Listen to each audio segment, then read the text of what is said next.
Vikram gave no response to his words. Maintaining that fake smile on his face, he spoke again, "Can I know your name?" "Of course. My name is Rishabh. Rishabh Middle." Rishabh replied, stressing his name slightly.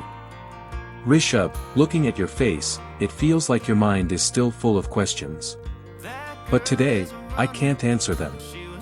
So why don't you come to my house tomorrow and take my personal interview?" The moment those words left Vikram's mouth, the entire media and party members were left shocked. No one could believe what they had just heard. Vikram was inviting Rishabh to his house for an interview, the same Vikram who never even allowed anyone within 10 kilometers of his home. Till today, he had never invited even his own party members there. Vikram stood up from his seat and walked away quickly. His assistant Sam followed right behind him. As soon as Vikram stepped outside the hall, his car was already waiting there. Sam had already called the driver beforehand.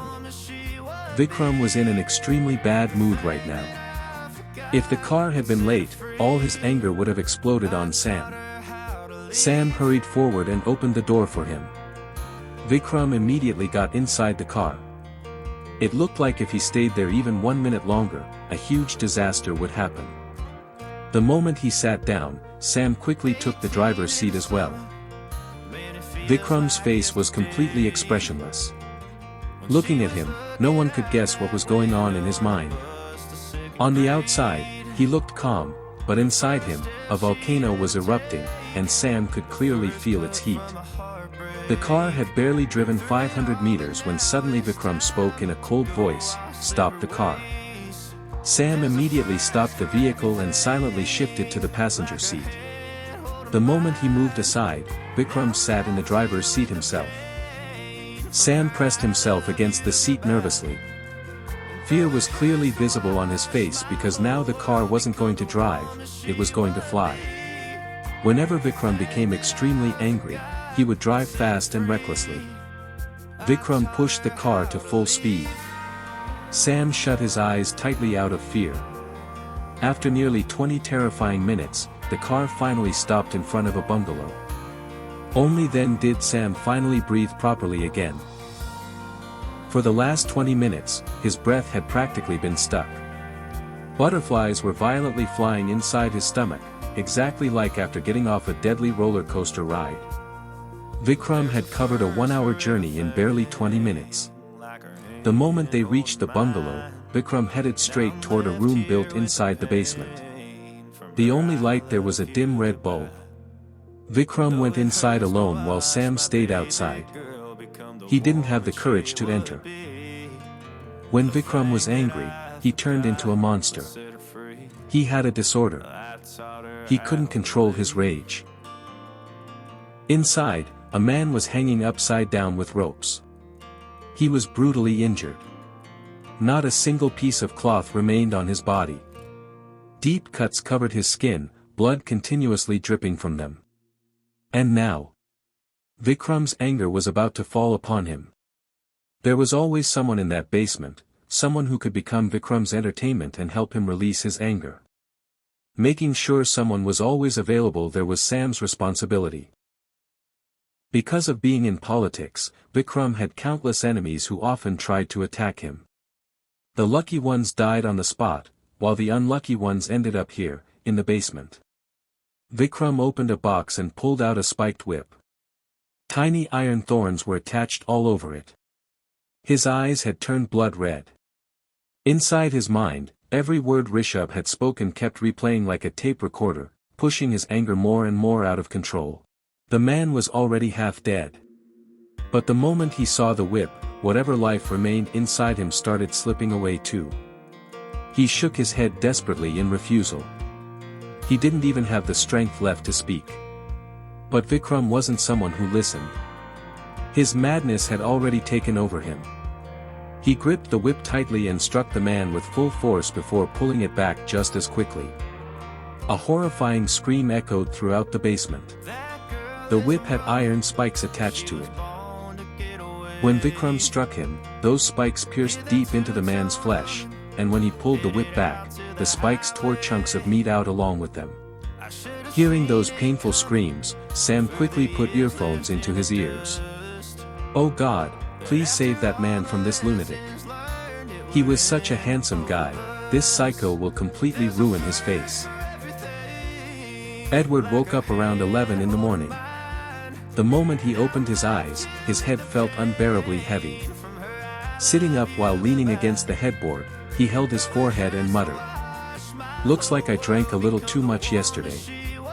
Without even looking, Edward started patting the table beside him as if searching for something. Where's the button? There was a special button on the table in Edward's room. Pressing it would immediately summon servants. Edward finally looked toward the table and frowned. This isn't my table. Then his gaze slowly moved around the room. Forget the table, this room isn't mine either. Where am I?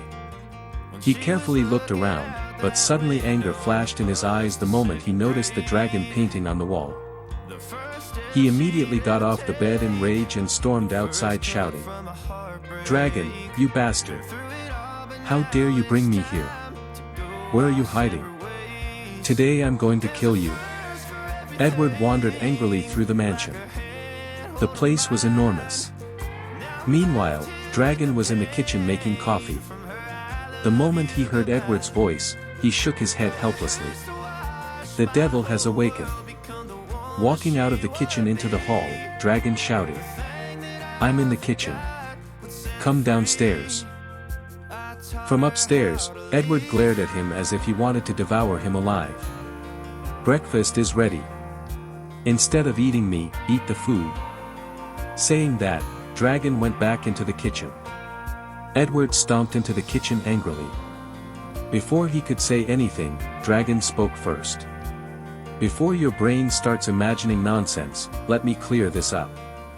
After leaving the club last night, you were attacked. And your precious MJ completely failed to protect you. That's why I had to interfere. I didn't trust MJ, so I brought you here. Hearing this, Edward fell silent immediately because somewhere, it was his own fault too. He shouldn't have overdrunk. Looking at Edward's face, Dragon instantly understood that Edward regretted his mistake. Seeing that expression, Dragon smirked slightly and said, if you regret it so much, you can apologize to me. I won't mind. Edward narrowed his eyes. I do regret it, but not for yelling at you. I regret the fact that because of my drinking, I unwillingly ended up owing you a favor. Those words pierced Dragon deeply. Edward was calling his care and love a favor. Dragon's face visibly fell, and Edward noticed it clearly. But it didn't affect him at all. Edward glanced at Dragon once before walking out quickly. Dragon didn't stop him. Edward's mood wasn't good right now, and he might say something even more hurtful. So Dragon simply let him leave. He kept staring blankly at the door after Edward was gone. He had prepared Edward's favorite breakfast. He thought seeing his favorite food would bring a smile to his face. Dragon silently pushed the coffee mug aside. He didn't feel like eating anymore either. Edward walked out of the mansion in anger. The moment he stepped outside, his guards surrounded him from every direction. Edward threw them a cold glance. Leave. All the guards immediately stepped away. Edward wanted to be alone for a while. Lost in his thoughts, he kept walking aimlessly on the road. Even he didn't know where he was going. Suddenly, something crossed his mind and he walked into the forest. After walking for some time, he reached a waterfall. Taking off his shoes, Edward stepped into the water and sat on one of the rocks nearby. This was a hidden place. Only Edward, Dragon, and MJ knew about it. There was no anger left in Edward's eyes anymore, only a strange sadness. There was once a time when Edward used to come here with Dragon. They would sit here for hours together. Back then, there were no responsibilities, no stress, just a carefree life. Looking at the waterfall, Edward got lost in old memories. Right after college, Edward and Dragon had come to the waterfall. Edward was terrified of water. He didn't know how to swim at all. When he was 8 years old, during Holi, one of his friends jokingly pushed him into a pool. Edward had panicked violently, thrashing his arms and legs desperately while trying to come up. Luckily, a guard arrived in time and pulled him out. Water had entered his mouth, nose, and ears, leaving him traumatized. Since that day, a deep fear of water had settled inside him. Edward sat quietly on a rock nearby while Dragon removed his shirt and pants before jumping straight into the water. He loved swimming, and he was good at it too. Again and again, Dragon called Edward into the water, but just looking at it made Edward anxious. "Eddie baby, how long are you going to sit there? Come into the water once, it feels amazing." "No. I don't want to. I'll drown." "You won't drown. I'm here, aren't I? I'll never let you drown." "No, no. I don't want to go." Dragon swam closer and held Edward's hand gently. "Eddie, how long will you keep running from your fear? The more you fear it, the more it will scare you. Do you trust me?" Edward slowly nodded. Holding his hand, Dragon carefully brought him into the water. It wasn't deep there. Comfortable? Yes. Dragon slowly guided him toward deeper water. As the water level rose, Edward gripped Dragon's shoulders tightly in fear. "Dragon, stop here. I'm scared. The water is too deep ahead." Dragon stopped immediately. Pressuring Edward any further wouldn't be right. Then suddenly, Dragon turned toward him and lifted Edward into his arms. Edward's eyes widened instantly. Dragon carried him back to the shallow area where Edward had been sitting earlier. The water only reached their waists there, and a waterfall flowed above them. Dragon placed Edward beneath the waterfall. The moment the freezing water hit Edward's body, a gasp escaped his lips. The waterfall water was ice cold, and because it was falling from such a height, it struck painfully against the skin. Dragon immediately pulled Edward into his chest protectively, shielding him completely so the water now fell on Dragon's back instead. Like protecting a little child, Dragon hid Edward inside his embrace. Still holding him, Dragon walked out of the waterfall and sat with him on a large rock nearby. Then he gently started drying Edward's hair with a towel. He was scared Edward might fall sick. Edward was extremely sensitive when it came to health. His immunity was weak, so he got sick very easily. How did you all like today's part? Tell me in the comments, and if you enjoyed it then please like, share the novel and don't forget to subscribe me too.